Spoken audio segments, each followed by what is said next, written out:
Lestat el vampiro. Una novela de Anne Rice. Capítulo 3. Y estaba más resuelto que nunca a no beber sangre inocente. Por fin, llegó el momento de visitar a mis vecinos, el grupo de rock La Noche Libre de Satán. A las 6:30 de una tarde de sábado cálida y húmeda, llamé al timbre del cuarto de ensayo del desván. Los hermosos jóvenes estaban echados en el suelo con sus camisas de seda erizadas y sus pantalones de lona ajustados, fumando un poco de marihuana y quejándose de su cochina mala suerte para conseguir bolos en el sur. Parecían unos ángeles bíblicos, con su cabello largo, limpio y desgreñado, y sus movimientos felinos, sus aderezos eran egipcios. Y se maquillaban la cara y los ojos incluso para ensayar. Me sentí abrumado de excitación y de amor con solo mirar a aquel trío.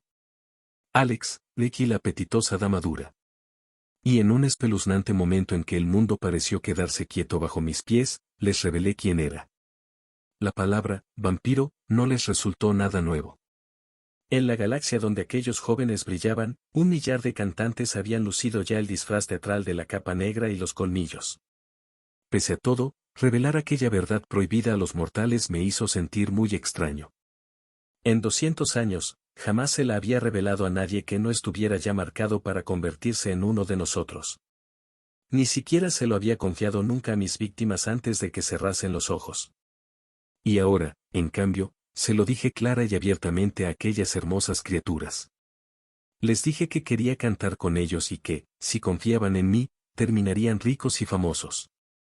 Que yo les sacaría de aquel desván y les conduciría al gran mundo montados en una ola de ambición sobrenatural y despiadada. Sus ojos se empañaron mientras me miraban, y la pequeña estancia del siglo XX, de estuco y tablero, se llenó de risas y de entusiasmo. Me armé de paciencia con ellos. ¿Por qué no iba a hacerlo? Yo sabía que era un demonio y que podía imitar casi todos los sonidos y movimientos humanos, pero, ¿cómo podía hacérselo entender? Me coloqué ante el piano eléctrico y empecé a tocar y a cantar. Al principio imité las canciones rock, y luego fui evocando viejas letras y melodías, canciones francesas enterradas en lo más profundo de mi alma pero nunca abandonadas del todo, y las fundí con unos ritmos brutales imaginando ante mí un pequeño teatro parisiense, abarrotado allí lejos en un tiempo de hacía cientos de años. Un peligroso apasionamiento henchía mi ser, casi amenazando mi equilibrio. Era peligroso que aquel sentimiento surgiera tan pronto.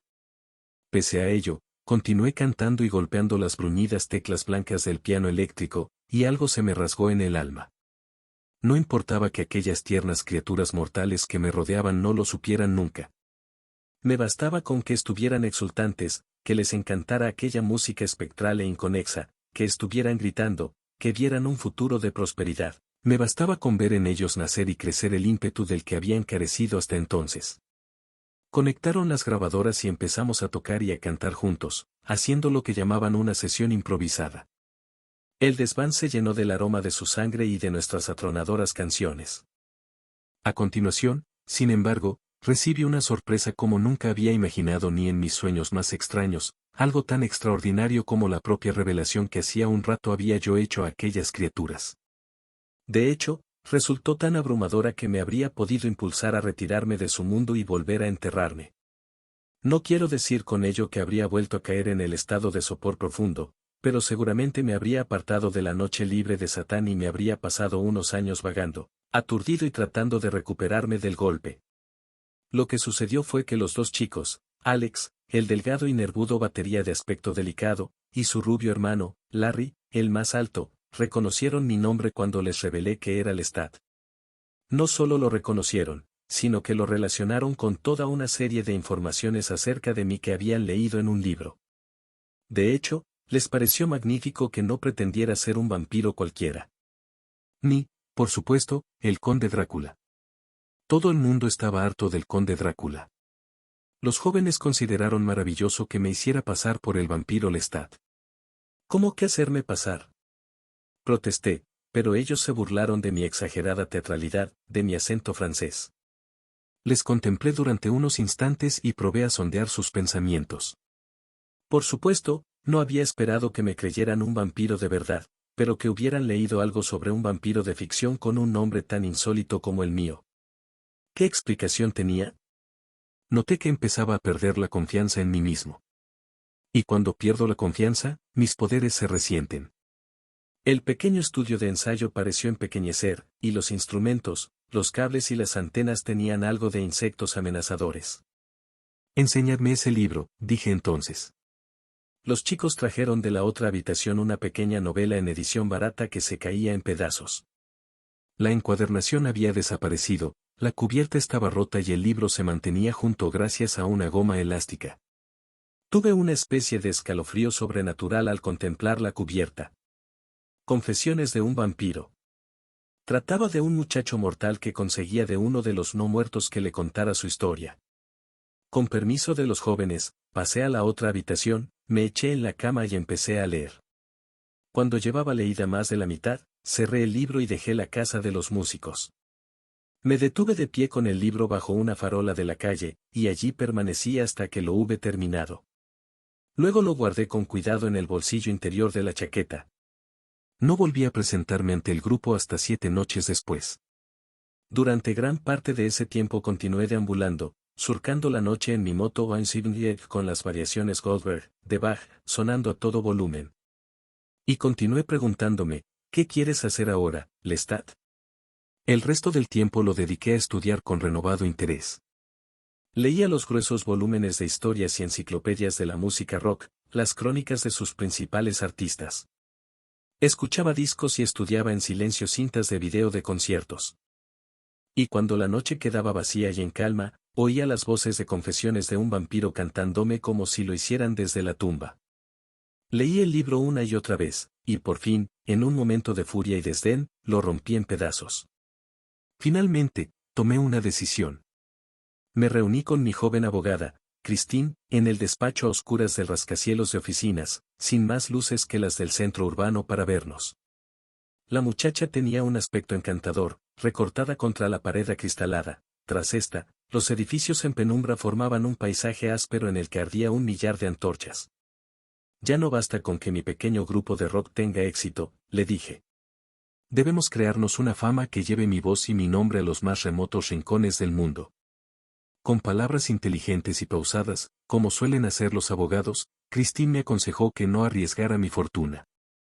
Sin embargo, cuando insistí con obsesiva confianza, aprecié cómo la iba seduciendo, cómo se disolvía lentamente su sentido común. Para las filmaciones y vídeos, quiero los mejores directores franceses, le indiqué. Debes traerlos aquí de Nueva York y de Los Ángeles. Hay dinero de sobra para eso. Y, sin duda, aquí podrás encontrar los estudios donde preparar nuestra obra. Sobre esos jóvenes productores de grabación que hacen las mezclas de sonido, también debes traer los mejores. No importa cuánto invirtamos en esta empresa. Lo importante es que esté bien organizada y que hagamos el trabajo en secreto hasta el momento de la presentación, cuando nuestros álbumes y filmaciones aparezcan al mismo tiempo que el libro que me propongo escribir. Finalmente, la cabeza de la abogada se llenó de sueños de riqueza y poder. Su estilográfica se deslizaba rauda mientras tomaba notas. ¿Y cuáles eran mis sueños mientras seguía hablándole?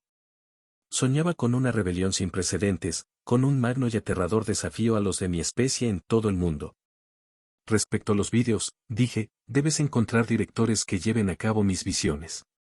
Los vídeos serán consecutivos y contarán la misma historia que el libro que quiero escribir. En cuanto a las canciones, muchas de las cuales he compuesto ya, debes ocuparte de encontrar los mejores instrumentos, sintetizadores, guitarras eléctricas, violines, sistemas de sonido de primera categoría. Más tarde nos ocuparemos de otros detalles, el diseño de las indumentarias de vampiros, el modo de presentación ante las emisoras de televisión de música rock, la organización de nuestro primer concierto con público en San Francisco. Todo eso lo estudiaremos a su debido tiempo.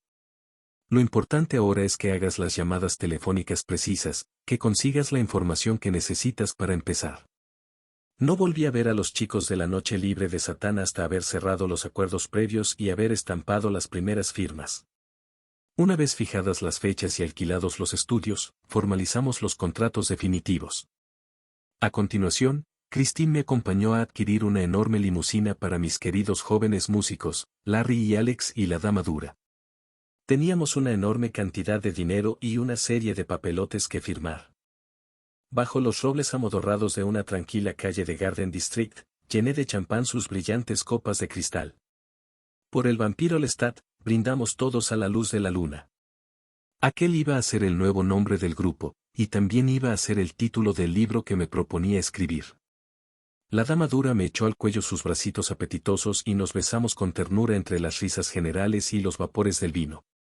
Ese exquisito olor a sangre inocente. Y cuando los músicos se hubieron marchado en el imponente vehículo tapizado en terciopelo, di un paseo en solitario hacia la calle Charles Avenue bajo la noche refrescante, pensando en el peligro que iban a correr mis pequeños amigos mortales. El peligro no provendría de mí, por supuesto. Pero cuando el largo periodo de secreto terminara, los tres muchachos se encontrarían, sin comerlo ni beberlo, en el centro de la atención internacional, tras la siniestra y osada figura de su líder y cantante. Muy bien, pensé, yo les rodearía de guardaespaldas y moscones en todo momento y lugar. Les protegería de otros inmortales como mejor pudiera.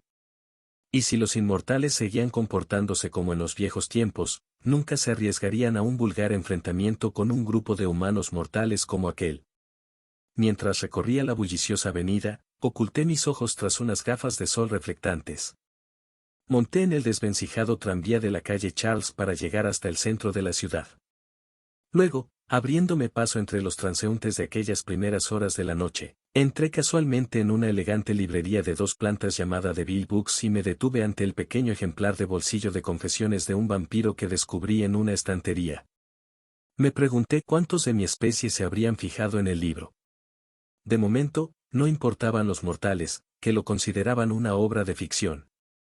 ¿Cómo reaccionarían los otros vampiros? Porque, si existe una ley que todos los vampiros consideran sagrada es no hablar nunca de nosotros a los mortales. Uno no revela nunca sus secretos a un humano, a menos que pretenda transmitir a éste el don oscuro de nuestros poderes. Un inmortal no revela el nombre de sus congéneres, ni donde puedan tener su guarida. Mi amado Luis, el narrador de confesiones de un vampiro, se había saltado todas estas normas. Había ido mucho más allá que yo con mi reducida revelación a los muchachos del conjunto, él se lo había contado a miles de lectores. Solo le había faltado trazar un plano y marcar con una X el lugar exacto de Nueva Orleans donde yo reposaba, aunque no quedaba claro hasta qué punto lo conocía de verdad, ni cuáles eran sus intenciones. Fuera como fuese, lo cierto era que otros vampiros lo perseguirían hasta atraparle por lo que había hecho. Y había formas muy sencillas de destruir a un vampiro, sobre todo en estos tiempos. Si aún seguía existiendo, Luis era ahora un proscrito y viviría bajo la permanente amenaza de nuestra propia especie, más terrible de la que podría suponer jamás ningún mortal. Aquel era un motivo más para mis deseos de que el libro y el grupo El Vampiro Lestat alcanzaran la fama lo antes posible. Tenía que encontrar a Luis. Era preciso que hablara con él. En realidad, después de leer su relato de cómo habían sucedido las cosas, ansiaba verle, anhelaba sus ilusiones románticas e incluso su falta de honradez. Anhelaba incluso su caballerosa malicia y su presencia física, el sonido engañosamente suave de su voz. Por supuesto, algo tiraba de mí pidiéndome odiarle por las mentiras que decía de mí, pero el amor que sentía por él era mucho más fuerte que la inclinación hacia ese odio. Luis había compartido conmigo los años oscuros y románticos del siglo XIX, era mi compañero como no lo había sido ningún otro inmortal. Y ansiaba escribir mi libro por él, no como respuesta a sus maliciosas confesiones de un vampiro, sino para narrar todo lo que yo había visto y aprendido antes de entrar en contacto con él, la historia que no había tenido ocasión de contarle en el pasado. Ahora, a mí tampoco me importaban las viejas normas. Quería saltármelas todas. Y quería usar el conjunto musical y el libro para hacer aparecer no solo a Luis, sino también a todos los otros demonios que había conocido y amado a lo largo del tiempo. Quería encontrar a los perdidos, despertar a quienes dormían como yo lo había hecho. Antiguos y recién llegados, hermosos y perversos y locos y despiadados, todos vendrían a por mí cuando contemplaran los vídeos y escucharan los discos, cuando toparan con el libro en los escaparates de las tiendas y supieran exactamente dónde encontrarme. Yo sería Lestat, la superestrella del rock. Sí, que vinieran a San Francisco para mi primera actuación en público. Allí estaría. Pero había otra razón para mi aventura, una razón todavía más peligrosa, más desquiciada y placentera. Quería que los mortales supieran de nuestra existencia. Quería proclamarla al mundo igual que la había revelado a Alex, Larry y la dama dura, y a mi dulce abogada, Christine. Y no importaba que ellos no me creyeran. No importaba que pensaran que todo era un montaje. La realidad era que, después de 2 siglos de clandestinidad, yo aparecía abiertamente entre los mortales. Pronunciaba mi nombre en voz alta, declaraba sin temor mi condición. Existía. También en esto, sin embargo, iba mucho más allá que Luis. Su historia, pese a sus peculiaridades, había pasado por mera ficción. En el mundo mortal, su libro era tan inocuo como los decorados del viejo teatro de los vampiros en el París donde los locos habían simulado ser actores interpretando papeles de locos en un escenario remoto e iluminado a gas. Yo saldría ante las cámaras bajo los focos como soles. Extendería las manos y tocaría con mis dedos helados 1 millar de manos cálidas y deseosas de asirlos. Primero les aterrorizaría, si era posible, y luego, si podía, les hechizaría y les convencería de la verdad. Y suponedlo solo, que cuando los cadáveres empezaran a aparecer en cantidades cada vez mayores, que cuando los más próximos a mí empezaran a prestar atención a sus inevitables sospechas, imaginad que el montaje dejara de serlo y se hiciera real. ¿Qué sucedería si mi público se convencía, si comprendía realmente que este mundo todavía albergaba al vampiro, aquel ser demoníaco surgido del pasado? ¡Ah! ¡Qué grande y gloriosa guerra libraríamos entonces! Los vampiros seríamos conocidos, y perseguidos y combatidos por el hombre en aquella brillante selva urbana como ningún otro monstruo mítico lo había sido jamás. ¿Cómo podía no encantarme esa idea? ¿Cómo no iba a merecer la pena correr el mayor peligro, sufrir la más total y atroz derrota?